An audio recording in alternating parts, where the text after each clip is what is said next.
Well, it also reminded me, you talking about articles for magazines and whatnot, and a lot of the dream books that I'm editing and releasing modern versions of started as magazine articles way back in the day. And there was a kind of a growing trend of that. I don't know whether it was early 1800s to late 1800s. And then, of course, to today, of periodicals. Like, those didn't exist at one point. The printing press changed a lot of things, and then it was books. And then they realized, well, we can publish magazines locally and stuff. So a lot of these authors that went on to later write these books, what I'm editing right now is basically, he was a amateur golfer back in the day, and he wrote a lot of books about sports, and then he got interested in dreams, and then he just started receiving letters from people. They would write to him and tell him their dream experiences, and he just put it together. So we've got an amateur golfer, a famous guy for his day and time, that just collected all these stories that people sent him about dreams, and he's like, I'm just a layman, not a professional, I'm not a medical doctor. Here's what people are telling me about their experience.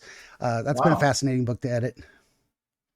Yeah, that's cool. That's, people, you never know. You just write a story and put it out there, and then you never know where it will lead and what people will react to it. And it could be that I thought I was just going to write a book and move on, but now I'm starting to talk to wonderful podcast people and TV morning shows. And I just feel like, well, maybe I can go out and help other men. And that's my journey, is to kind of help men realize, that they can change their appearance, and it's cheap. It can be very affordable. It's easy. It's safe. And the reaction that you get from people is different than you might expect. And then once you fix that, then you can go on to worry about other things. Like, I'm kind of wondering, does this new hair make my butt look big? I don't know. Right. Well, I've often thought, and it's been reinforced in recent years doing this with talking to people, is that if you set out to do good, some amazing things happen. If you set out with the intent to help people, to make their lives better, there's a magic to that can't be duplicated by maliciously setting out to hurt people or help only yourself at their expense. There's something truly powerful in the intent behind what you're doing that puts you on a path where amazing things happen that you could not have predicted.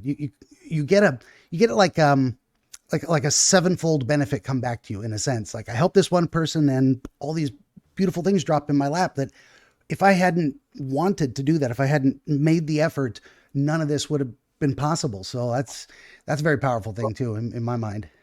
I hope so. And there's so much negativity in our world, and I believe that we've become polarized politically, and we sit on social media and snipe each other. But some of this is fomented by our friends around the world who are trying to divide our society, and they're electronically. They've admitted it. Yeah. All they have to do is go to social media and make us yell at each other and hate each other, and then America will divide against itself. A house divided. True. But they're lighting these fires, and so we just have to figure out how to zone that out and start being nice to each other and helping each other and doing things as a small and then a larger community, and then our world will get better.